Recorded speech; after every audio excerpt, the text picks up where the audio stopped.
Okay, we can start. Namaskar to everyone.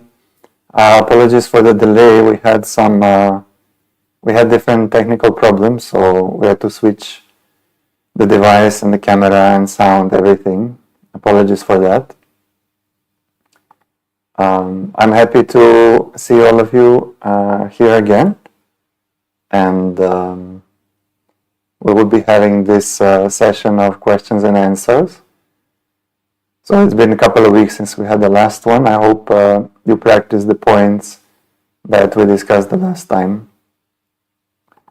So just for those who are joining new, we'll give a short introduction, and then we will start with a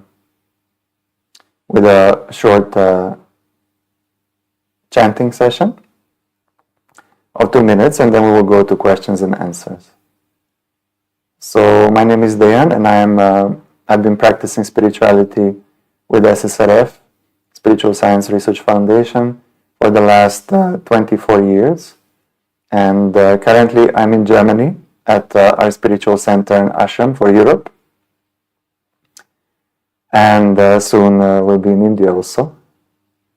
So Spiritual Science Research Foundation is a non-profit organization, an all-volunteer organization, which has two objectives. One is to help educate about the spiritual dimension, and the other one is to help those who practice spirituality to grow spiritually, those who have desire to progress, how they can go to next stages in their spiritual practice. SSRF does all this in different ways. We have spiritual tours. We have visited 38 or more countries with maybe more than 120 cities.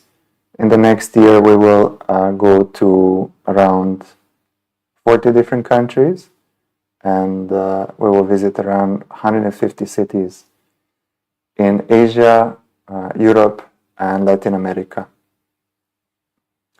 Also, we have many articles on our website. We have around 800 articles in English and around 8,000 articles in all languages together, because we have translated the articles in 23 languages. We also have weekly spiritual meetings, which we have around 50 of them in 8 languages. And these meetings are free of charge and as per the stage of one's spiritual practice. And attendees are guided.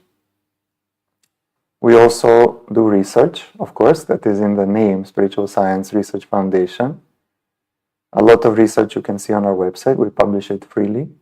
We also have cooperation with the Maharshi University of Spirituality in India, which is a unique institution that performs research and presents that research in science conferences around the world.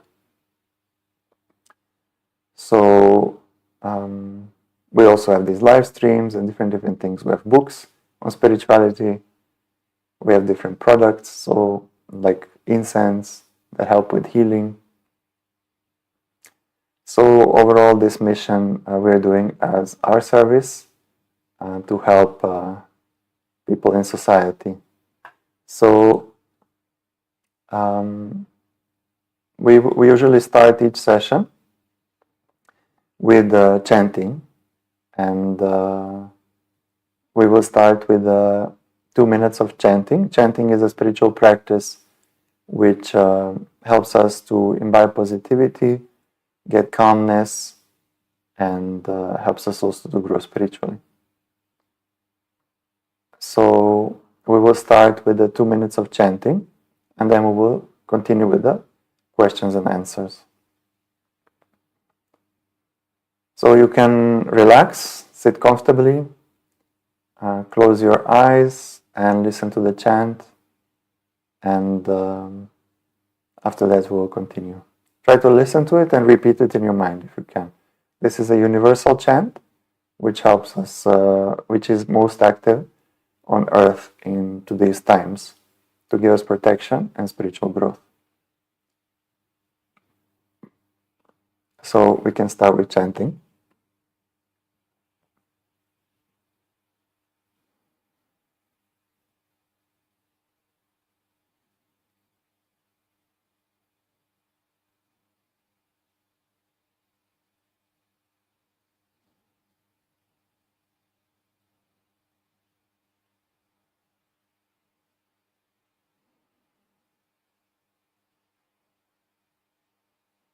ॐ नमो भगवते वासुदेवाय।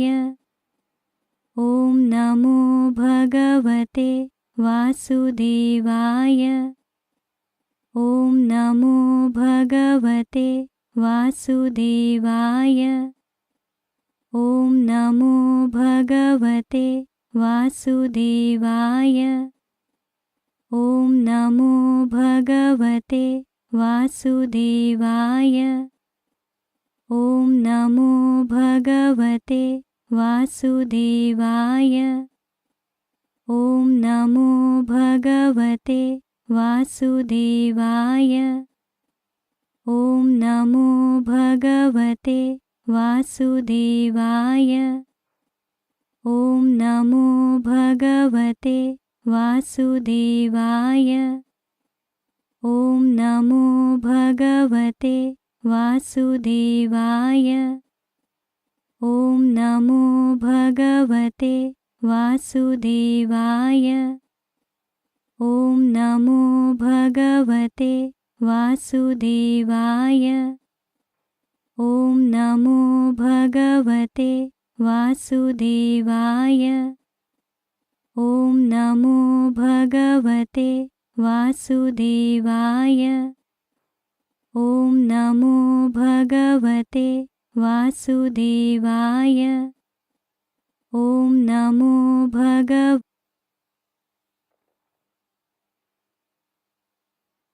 Okay, so we can start with the session. How is everyone feeling? You can share in the chat, and if you have any questions, you can also share. So for those who are new, questions can be about anything related to spirituality. It can be about obstacles, how to take our spiritual practice to the next level, healing, experiences, different things like that.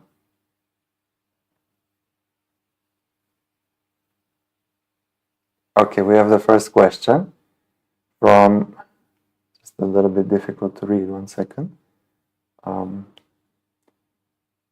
To increase the size. So, 1 second. Okay. Satish asked, if in a situation, if I focus on my mistake and not on others' mistake, the other person may lose an opportunity to know where he/she went wrong and to improve. Should I not point mistake to others at all? It is a good question, Satish.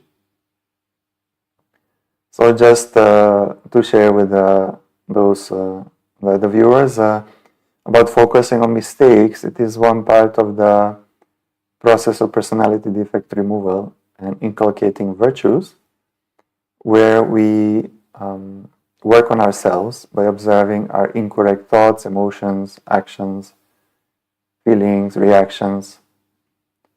So in this process, we observe ourselves so that we can improve. But here the question is, if we just focus on our own mistakes and not on others' mistakes, then they will not learn from it. So first thing is, that we should always remain introverted. So first priority is we need to see where we need to improve, because the tendency that we have all developed and that is predominant in our behavior in society and how we're taught is to look what others are doing, and we look less at what we are doing correctly. So the first priority is to look at what we are doing. But let's say if another person is making a mistake, they're not doing something correctly, then it will help. It will help them if we share with them where they should improve. But it depends on the situation. So of course, if it's another spiritual seeker and that they want to work on themselves, then definitely we should help them. But it depends how we say it. If we have expectations or anger or judgment or prejudice, at that time we should not say it, because then we will say it in a wrong way, and that other person will get hurt.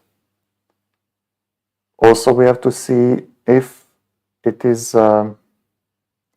possible to say or not. Let's say that other person is not accepting and they don't want to hear the feedback about where they should improve. Then at that time, better to avoid, not to say anything. But if it's, let's say, our child or a subordinate at work who we are responsible for, where we need to share where they should improve, then at that time we should say. So again, it depends if it's a situation where we are able to tell, or if it's a situation where we are not able to tell. So like that we can decide. But the main thing is, when we say, it should be done in a proper way, at a proper time. Let's say someone is in a difficult situation in life, or they are sad about something, then at that time we should wait for the right moment, like not to keep them down further, but we wait until they are in a better state, and then we say it. So I hope this clarified.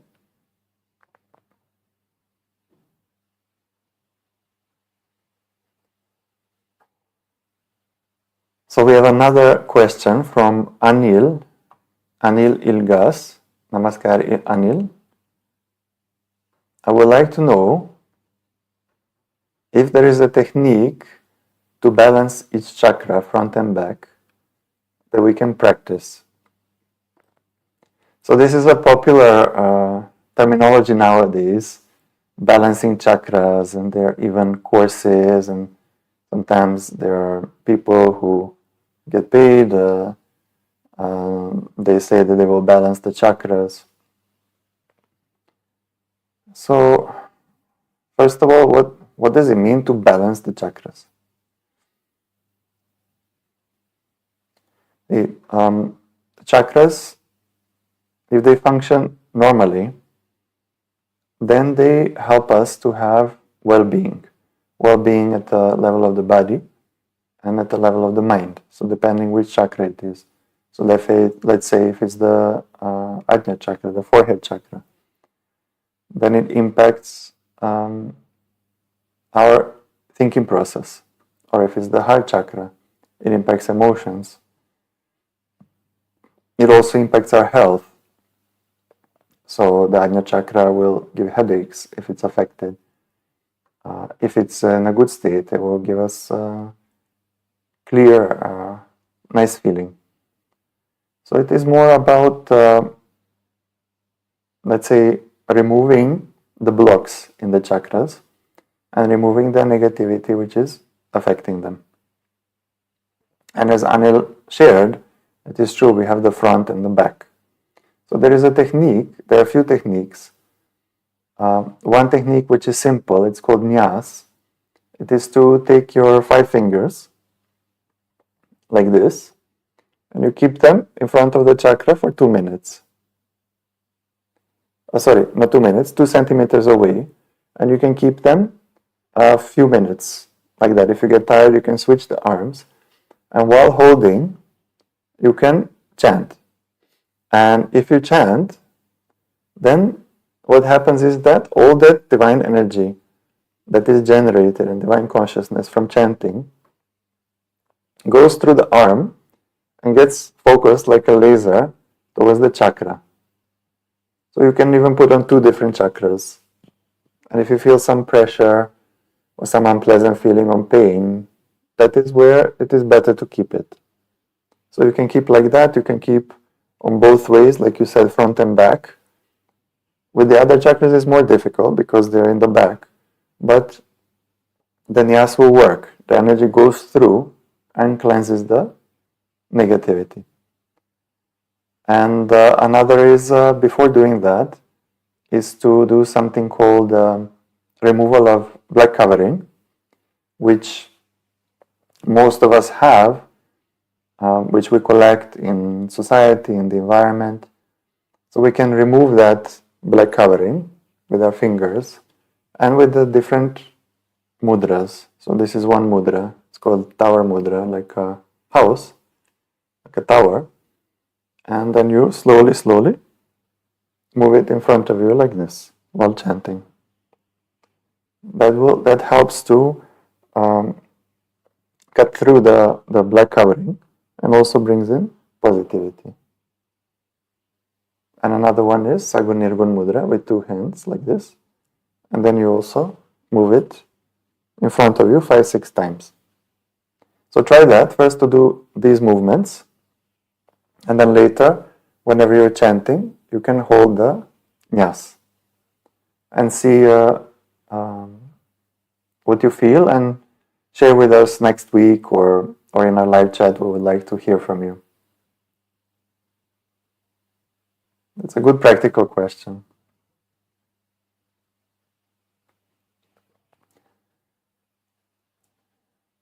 Maria asked,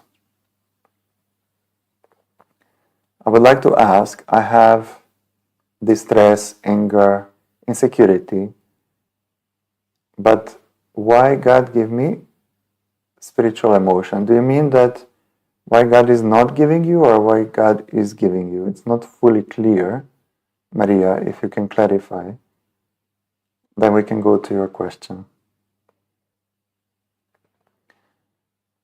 And there is someone who put the name, why is this happening? So you asked, why did God allow hell to exist? Isn't he filled with joy and love? I think we answered this question 2 weeks ago about the different regions, positive and negative regions, like heaven, netherworld, hell, spiritual regions above heaven. So basically, here you said that God is filled with joy and love. It is true. God is in a constant state of not just joy, but bliss, which is the highest state of happiness, a spiritual level of happiness, and also spiritual love. But as per the law of karma, everyone has to go through the consequences of their actions. So just like in society, we cannot just act any which way. We cannot decide to just steal something, rob something, and expect that everything will be fine, yeah? There are consequences. A person goes to court, and other consequences are there. So it balances out. It keeps the society in proper order. So similarly, the law of karma keeps the universe in proper order. So it is ultimately up to the people what actions they choose to make. It is not God's fault. God is not doing it. So depending on the actions that people have taken based on their own free will, which they didn't have to choose to do, let's say causing harm to others, then they will generate demerits. and they have to experience unhappiness in equal relation to the amount of demerits. If those demerits are very, very high, they cannot experience it on earth. They need to go to a region where they will have to experience the equal amount of demerits which they have caused due to their incorrect actions. So it is like a law. It is a law of action-reaction. Every action has an equal and opposite reaction. Another principle which can help to understand is that we know about weight. Something that is light will go up, something that is heavy will go down. So let's say you have a balloon. So if you fill the balloon with helium and you let it go, it will go up, right? It goes very high up in the sky. And if you fill it with rocks, it will just go down, yeah? So similarly, based on the actions and the spiritual level of a person, we can either become lighter, more positive, or we can become heavier, more negative. So then automatically, after we leave the body, we go to the adequate region which matches that, let's call it density. So the positive regions are more subtle, lighter, and these are more heavy, then it goes down. It's just like it's a science actually. There is nothing emotional about it. It is just action-reaction. And whoever works on themselves to correct their actions, to do spiritual practice, they can also eliminate this account of demerits. So the karma can be paid off. Then they don't have to go through the consequences in that way. The spiritual energy generated by spiritual practice will reduce that account.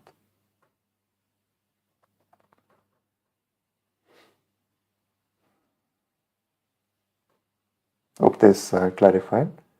So, Maria, you've added some additional points. Why is God giving you spiritual emotion, even though you have distress, anger, insecurity? So this is just what we talked about. God has unconditional love.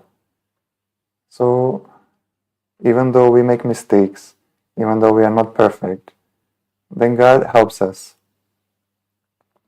And if we have desire to grow, if we are making efforts, then we will get spiritual emotion. So spiritual emotion is not like a regular emotion. It is spiritual emotion is intense awareness of the presence of the divine. And let's say if we experience gratitude, we can be in spiritual emotion. Or if we pray, if we connect to the divine principle that we are devoted to, if we see the divine principle all around us, in other people, in nature, in animals, then also we can get spiritual emotion. There are many, many different ways that we can get spiritual emotion.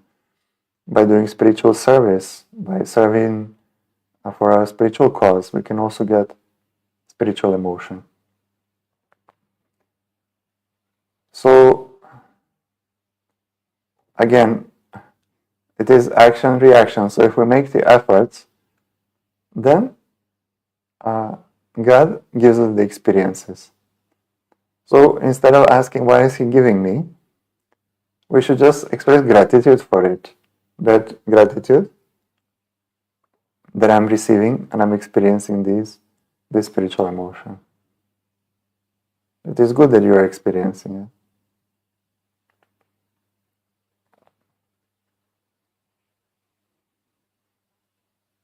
Okay, we can go to the next question. I hope I will pronounce correctly. Supurge Delisi. Namaskar, nice to see you here.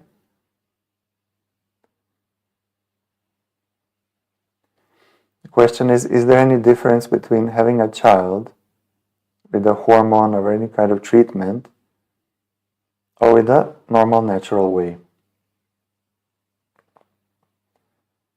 So if there is a difficulty to have a child,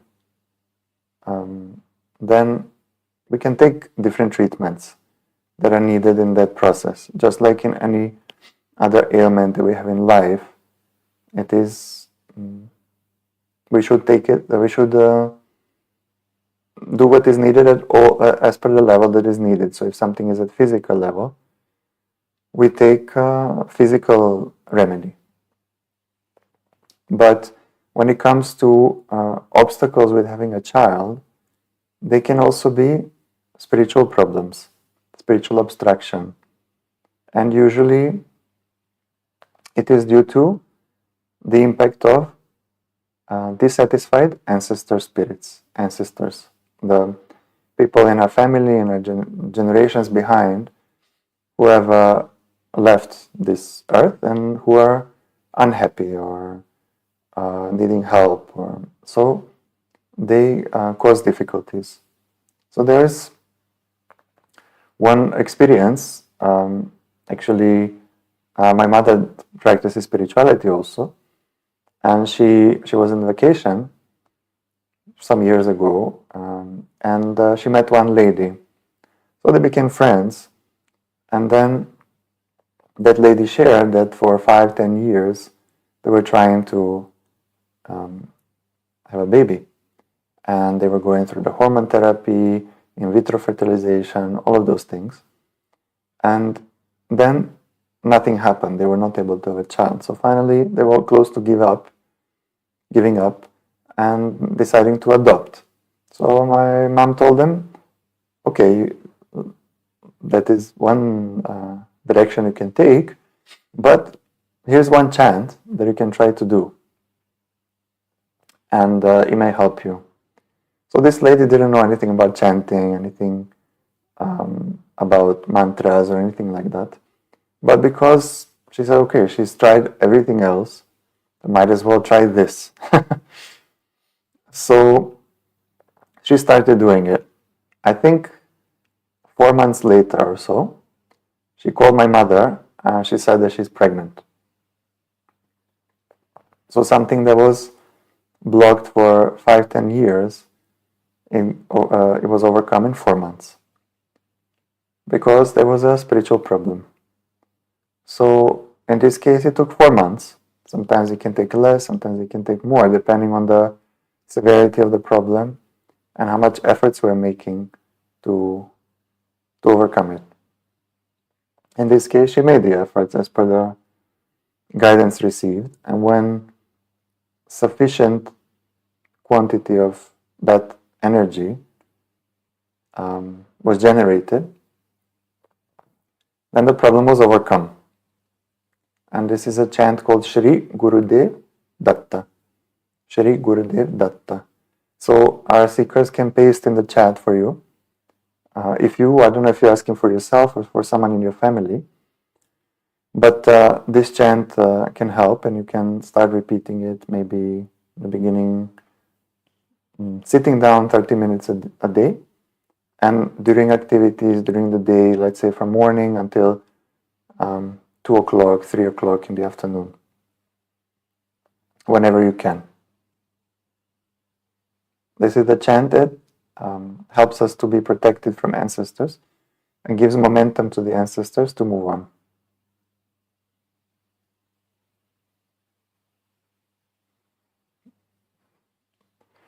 So it is nice, many questions. So there is a question from Jai Hanuman. If I'm studying something, trying to learn by heart some book, the how to keep the bhav, the spiritual emotion, that this act is also service to Guru and hence to increase spiritual emotion. It is difficult for me to think like that. So if you're reading a book, depending which book it is, or if it's say for school or something like that, then we cannot keep the spiritual emotion that it is service to the Guru. because it is not service. It is just reading a book for some other purpose. If we want to have spiritual emotion of doing service, then we should start service. We should do some service. So service can be telling people about spiritual practice. It can be on social media, sharing some links and posts to spiritual articles. It can be translating articles or books or content. Anything that will help us in the divine mission. Service can also be at physical level, like if we go and volunteer to help clean a holy place, like a temple, or any other spiritual place. So basically, to be spiritual service, it has to be for a spiritual cause and something that will help to maintain or spread spirituality in society. So if you are interested to do service, then please contact us. And we have many types of things that can be done. And it helps a lot in our spiritual progress also. Now, one exception here in terms of reading the book. Let's say someone is preparing to conduct a lecture on spirituality, or to give some talk, or to conduct a weekly meeting, and then they read a book, a spiritual book, to prepare for the service. Then that becomes part of the service. So sometimes when I go for lectures in society, if there is a new topic, then I refresh my knowledge of the different topics, let's say about karma or different things, just to go through it again to see if there are some points that people ask to be able to answer better. And then that is also service.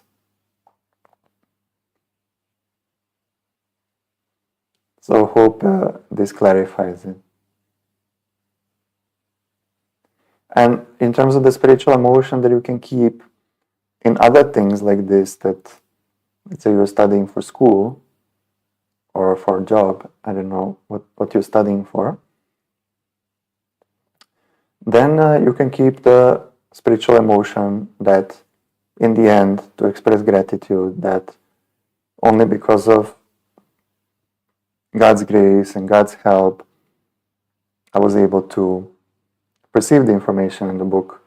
I was able to remember, so that we offer the benefits and the results to some divine principle.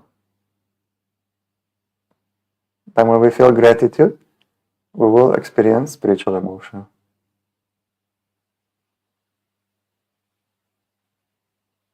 So here you have two directions. One is about reading and the other one is about doing spiritual service. Our seekers can also paste in the chat the article on the website about the spiritual service, what is the importance, what is the difference of spiritual service compared to work or even social service. We have all that information on the website.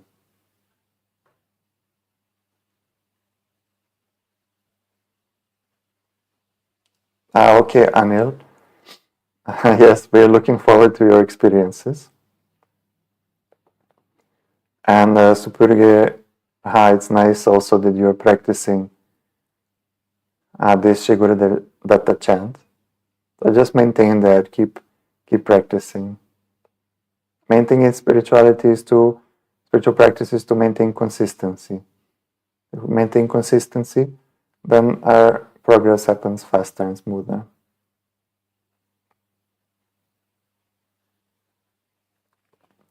So next question is from Opal. Namaskar, Opal. So if black energy is sitting in mid-brow, how should we heal it? So similarly like what we discussed with someone else who asked this question about balancing the chakras. So similarly, you can also use the nyas in front of the mid-brow region. And you can also, when you do the black energy removal, when you do this movement, you can hold a little bit in front like this for like 30 seconds. Similarly, when you remove, you can remove from this area. And when you move this around your head, you can also maintain in that position for some time and see what you feel. The main thing is to use nyas, this towards the mid-brow chakra. That usually overcomes the problem. Now, we have to have some patience, depending on what is the level of the obstacle. So if we do 1 minute and then we stop and we feel, oh, why it's not going away, it's not going away, then we should take some time. Sometimes it may take 15 minutes, 20 minutes, 30 minutes till it dissolves, till that impact reduces. Sometimes when we start, initially we may have some resistance. The pain may increase, but if we continue, then afterwards it reduces. And another thing that everyone can do is the saltwater remedy. I think most of you know, but it's a very good thing. It can be done once a day. It takes 15 minutes, and it draws out the black energy from the body and from the mind also into the water through our feet. Then we throw away that water. So it gives a lot of lightness and refreshing feeling. I used to do it every day after coming home from work. I say I used to because now I'm in full-time spiritual practice for the last 8 years. I'm not having a job, but when I used to work, and I would work a lot, 10, 11 hours a day, then I used to, first thing coming home, I would do the saltwater remedy.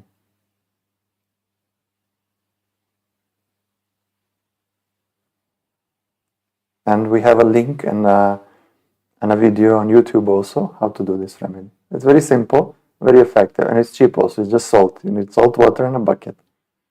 And a towel afterwards to wipe your feet. Aniket asked, in the material world, if every time we admit our mistakes, won't other people take advantage of us? Every time all the blame will be put on us because we are following, working on our mistakes and reducing our ego. This is, Aniket, this is a common question many people have. And it is true that people can take advantage of us. So, let's say if there is a team and a team at work has committed an error, we should not say it's my mistake and take blame for everyone else. So everyone should take their part. But if we do make a mistake, usually, like, only time that where it will take advantage is if let's say in some situation we take on ourselves the blame for something that is not done. So we should not do like that. But if we do make a mistake, then we can own it. We can say that, yes, apologies, I agree, and I will take these actions to overcome it. So in my case, again, when I was working, I used to, when my bosses would point out something, I would say that it is correct and I will work on it, I'll fix it. So every time I accepted. And what happened? After a few years, the CEO of the company told me that we really appreciate your attitude, because many people, they don't accept their mistakes, they defend, they justify, so it's very difficult. But in your case, you always accept and you fix it afterwards. So they were very much happy about it. and they gave me more and more responsibilities also over the years. So how to say, it depends on our attitude and what actions we take. In family also, let's say there's an argument and between two spouses, husband and wife. So the argument starts, and then say, I don't want to apologize. If I apologize, it will always look like my mistake, and she did this, and it's not fair, and so I will not apologize. So then what happens? 1 situation, 2 situations, 3 situations, 5 situations, 10 situations, more and more arguments.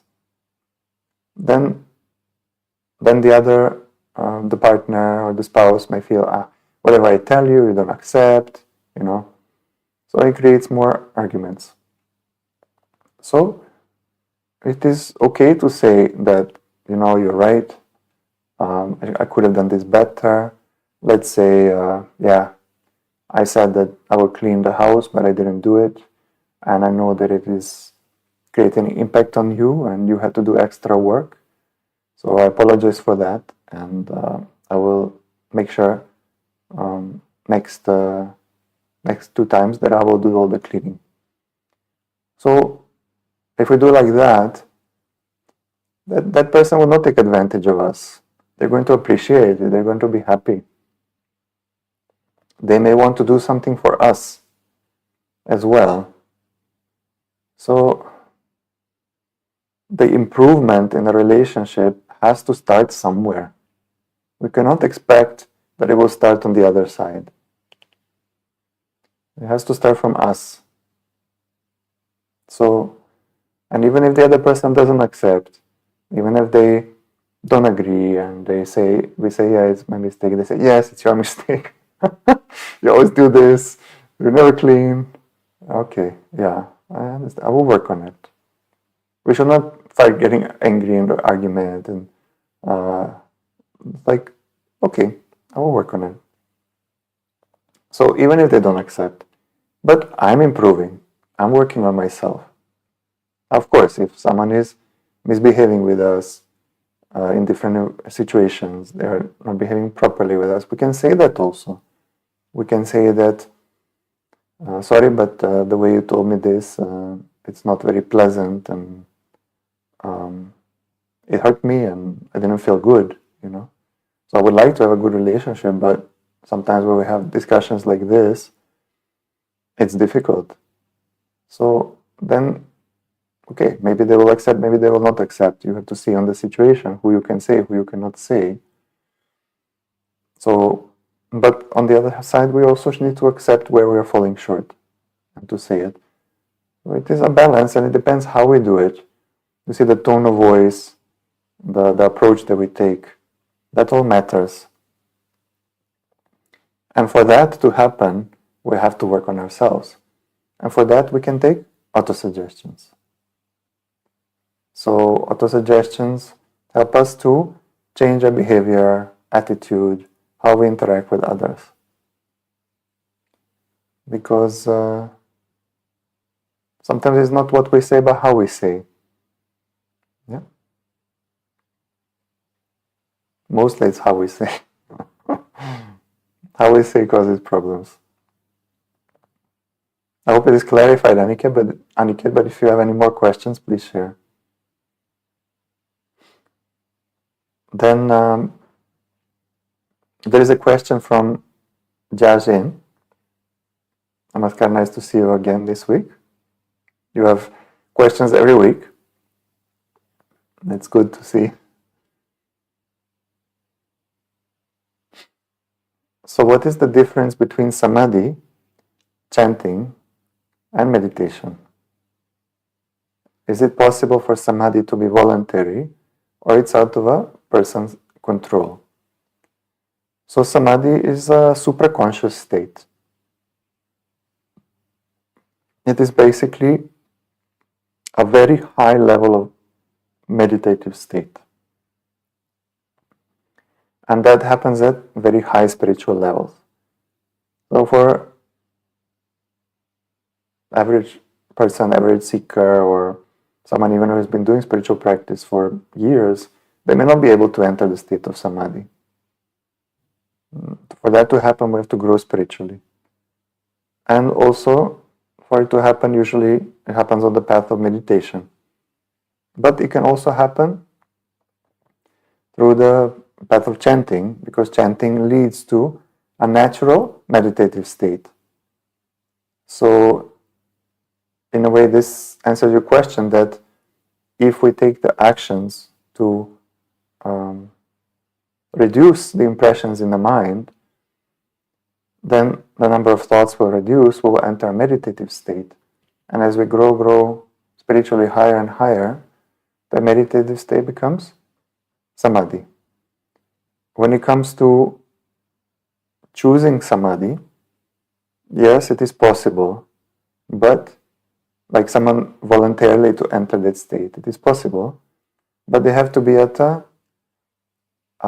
higher, quite high spiritual level. So then they can decide to go into samadhi. It becomes easy for them. At a not that high spiritual level, it's more difficult. Even if say I will enter samadhi, cannot, because there are many thoughts, there is obstruction, the activity of the mind, intellect, ego are more. So all of that will obstruct entering such a state. The divine connection inside has to be stronger also. But we can keep it as if this is your goal, you can keep it as a goal. But what we usually teach on the path of Guru's grace is what's called a state of sahajavastha, which is a state of natural communion with the divine. So what it means is that samadhi is a state where you disconnect from everything, disconnect from all environment, and there is no awareness of anything else. So there are even stories that some sages or high-level saints in the old days, thousands of years ago, they would enter samadhi, higher deep meditation, and they would be in that state for like decades, and even to the extent that an anthill would grow over them. They were not even aware of the surroundings. And that's how they progress. But ultimately they came out of this state and they would go around to help society. So in terms of the natural state of communion with God, it is that we can constantly be in the divine connection, in divine state, even without thoughts. It is like a waking, walking, meditative state. And that can happen with the spiritual practice of chanting. You don't have to go to some place, to a cave, to a mountain, to a forest, to close off. You're just living a regular life and entering that state. So it happened to me quite a few times when I would be in some work meetings, and because of some years of chanting, I would enter meditative state with eyes open in a work meeting. And it would last 20-25 minutes. So awareness was there, what is happening, but just no thoughts in mind. So then in other places it happened. Even in a shopping mall, I entered in that state, or different places during spiritual service, during chanting sessions. So it becomes natural. So that is easier, and in a way it's more helpful for society, because we continue to participate and spread spirituality. So because we started late, I hope it's okay, because usually we end at this time, but we started 10 minutes late. So I was thinking we can continue, because it's supposed to be a 1-hour session. We continue 10 minutes. If anyone needs to log off, you can log off. And we'll see you next week. So next is cloud findings. How can I start the process of ego removal so to experience God more? Very good desire you have, and working on ego is important. So we even have a book on this, how to reduce ego. Seekers can paste the link to the book on our shop. I don't know if we have the electronic version of that book also. We have a physical version, but we may have also an electronic one. And for Amazon Kindle. So that book teaches a lot how to work on ego. There are many, many different examples and steps explain what is the ego, how to reduce it. So they will help you. And but first step of working on the ego is to work on our personality defects. So if you have a tree, let's say there's a tree with many, many branches. You want to cut the trunk, but you cannot approach because branches are big and surrounding the tree. So you first have to cut the branches, and then you approach the trunk. So similarly, first we start working on the personality defects. They reduce, and then we start working on the ego. Because ego is more subtle than the personality defects. And any kind of ego manifests through some defects, through some way. Let's say a person has the feeling of, I know ego. I know better than everyone else. Or I know best. Then it will manifest as stubbornness, narrow-mindedness. Because if I feel I know, then we're blocked, yeah? Someone tells us, we refuse. Or we see only one way. No, this is what I know. There's nothing else. So this way the defects of narrow-mindedness, stubbornness are connected to the ego. Or if someone has expectations from others, which is another type of ego, then it manifests as anger. Anger is defect connected to that. Like, why they didn't do, they should have done, like that. So we can first work on the manifestations, which is more easier to catch. So if we get angry, then we work on anger. If we are impatient, we work on impatience. If we are disorganized, we work on that.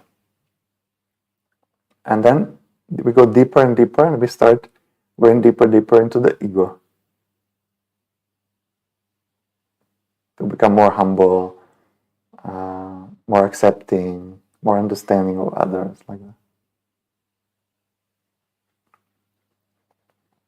To experience that God does more, yeah? If you have the feeling, I'm doing everything, and we have the pride, then we don't experience that God is doing. So if or God has done something for us, then if pride reduces, then we experience, only God has done this. There is gratitude. So Swati has asked how to do Tower Mudra for distress removal. I think we've shown it just some minutes ago, how to do Tower Mudra. Later you can go back in the recorded video. We'll stay on YouTube and you can see how it's done. I think last 2 weeks ago we also explained. Just to save time. And if you have any more questions afterwards, you can write to us on live chat. Afin has asked, can you make an auto-suggestion for this mistake? So auto-suggestion, as we shared, are phrases to help to change ourselves, to reduce defects. So the situation is, when I wanted to empty the bucket, I felt people would think bad about me, doing saltwater remedy every day, like something has gone wrong in me. So this is due to preserving image. Preserving image is a type of ego where we want to show a good image in front of others. We want to hide what are our faults, what may not be so good, yeah? So that usually gives stress and tension, and we're not natural, right? When we have that kind of feeling, we want to hide things. So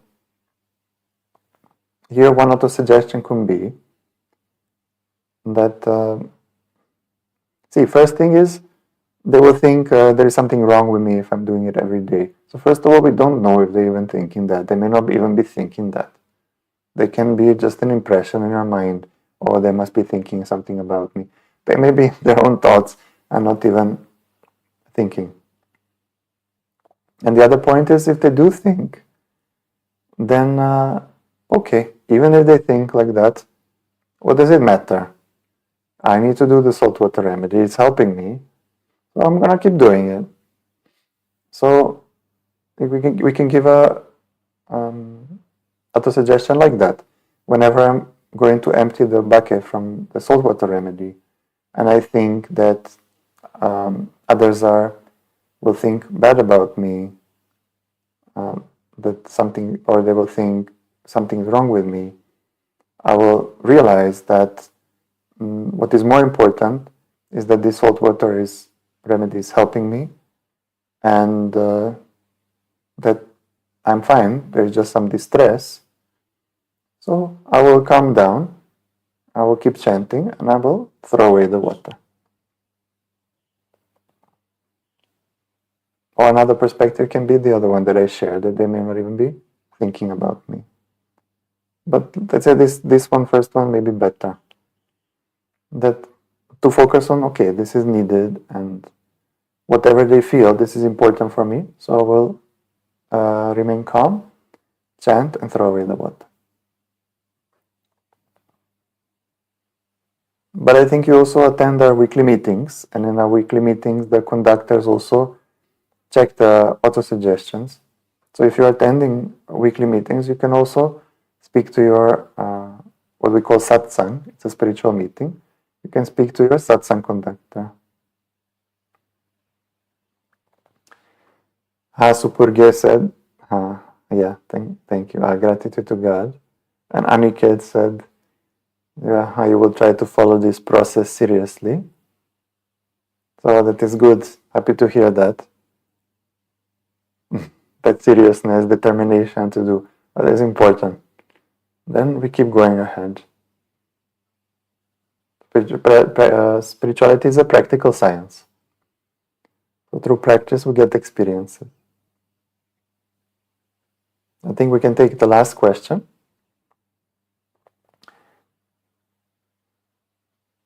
There's one other good one. Let's see. Okay, I'll try to take both. Saraswati, how can seekers maintain a loving connection with non-seekers, relate to them in the material world? When I'm chanting, I seem distant and not fully present in the material world. So there is two aspects of spiritual practice. One is called vyashti, which means individual spiritual practice, and the other one is called samashti, which means collective spiritual practice for society, for others. So our individual spiritual practice is like chanting, but it is good to have a balance, that we do both.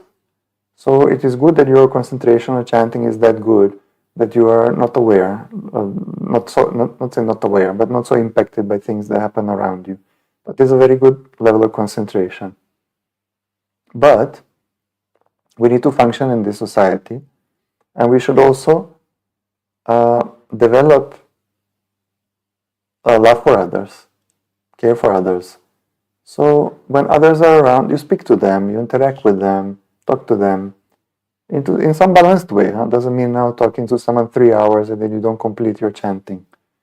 But 5 minutes, 10 minutes here and there. This is normal, yeah? It's a normal behavior. So then we can talk to them, and then we go back to our chanting. And see, here you said how to maintain a loving connection with non-seekers. So, of course, with spiritual seekers, it's easier because everyone is focused on the same goal. We have that spiritual connection, and it's more easy to see divine principle in seekers. But there is a divine principle in every human being. And if we separate in our mind seekers, non-seekers, then we are blocking that. So, and we can also develop things like judgment, prejudice. We can sometimes develop superiority, that like we are better because we do spiritual practice. So, to prevent from such things developing, it is good to speak to everyone and to treat everyone equally. So a seeker should behave like a seeker in every situation in life, not just in this live stream, not just in the weekly meetings, not just in our spiritual service, but in every single situation in life, at home, at work, on the street. We should behave like a seeker. And a seeker behaves in which way? A positive way, understanding others, appreciating others, seeing divine principle at play and teaching us in all situations. So this way, every part of our life becomes spiritual. Of course, this is something to target. We made in the initial stages of spiritual practice, it's more difficult. But by practicing it this way, then we will experience that.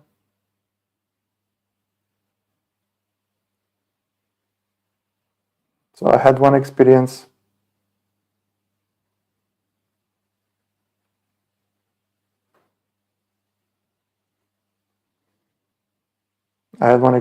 Like 2 weeks ago when I went to the town here in Germany to buy something. And I really felt like love for everyone. Like, I don't know how to explain it, but like I could see like the beauty and divinity in every single individual, and I saw the qualities, and I really appreciated humanity. Because if I was alone on this planet, then what would there be? You know? So I appreciated all the people because of whom also society functions, and we can get many things. So then I felt that connection with everyone. And in traveling also, meeting different people, family members of seekers, well-wishers, different people. That connection helps a lot. So you're constantly feeling good, and you have a family feeling everywhere you go. Everywhere you go, you feel like you're at home. So slowly by practicing, we can come to that stage. So I think this is for today. There is one. Okay, I'll answer very quickly. Stephen, God bless you and gratitude. God blesses all of us. Is it possible to reincarnate as a highly evolved saint, sent for a mission to absorb others' negative karma to assist humanity? Highly evolved saints, yes, they get born, they do have a mission, but they usually don't absorb others' karma. They teach others, they help others, they spread positivity, divine consciousness in society, depending on the level of the saint. The highest level saints, they can impact the whole planet. But they don't absorb others' negative karma. Everyone is responsible for their own karma. So, but they can be taught how to come out of it.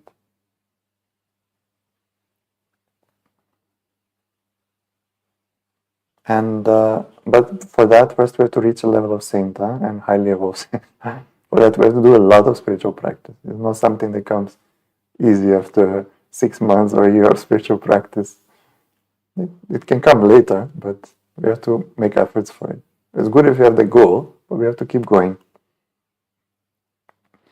And Divesh, why do we have to go through dark phases in life? There is karma, and that karma we have to experience based on the deeds or previous lives, whether it's good deeds or bad deeds. And there is also impact of negative energies and spiritual pollution in society. So it is the factor of time also. Time controls everything. We're currently in a phase that there is more negativity in the world. In some years, it's going to improve. It's going to be more positive. So this phase is their cycles. Yeah? But one thing that helped me is I went through many difficult phases in life, and I had a lot of problems with negative energies. And after I overcame it, after it left me, after I was purified, then I felt gratitude for it. Because through those dark phases, what you said, difficult phases, obstacles, a lot of learning and growth happen. So depends how we take it. We work on ourselves, we try to do our spiritual practice, we can come out of those phases and we can grow through it as well. There is someone, I think it's from Greece, Elaine, if I can read the Greek letters properly. I'm not sure. Beautifully said. Gratitude to God. And gratitude, Stephen, also. So, gratitude to everyone for being here today. I hope you learned something new. And just a reminder that we have chanting sessions with Sadhguru Siriakwale every day, where you can get a lot of divine consciousness, healing that will help you in your spiritual practice. You can do your chanting at the same time if you're able to. If not, you can watch the recording afterwards. And then also we will have every weekend we have some special sessions. So join us also on the weekends. Every Sunday we have a special session. On behalf of SSRF and all the seekers of SSRF, I wish you to remain in divine connection in the coming festive days that some may be celebrating, and to keep that divine connection in all situations where we are at. Gratitude and namaskar.